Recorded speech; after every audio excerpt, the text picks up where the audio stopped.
How to put a line in text on Google Slide. So hello guys, welcome back to my YouTube channel. In this quick tutorial I'll be showing you how you can easily put a line in front of any text if you're using Google Slide.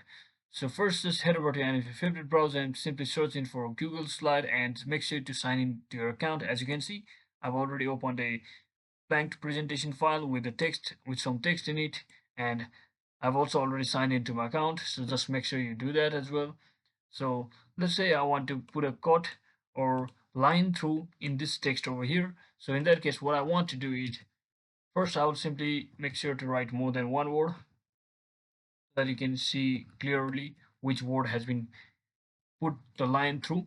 So I'll simply put the line through on this first word, that is hello, and once you select or highlight the word which you want to put a line through in, just click on this format button from the navigation bar just like this and head over to text. When you hover over to text, you will see the option called strike through. So just tap on that, and just like that, here you go. That is exactly how you can easily put a line through on any text using Google Slide.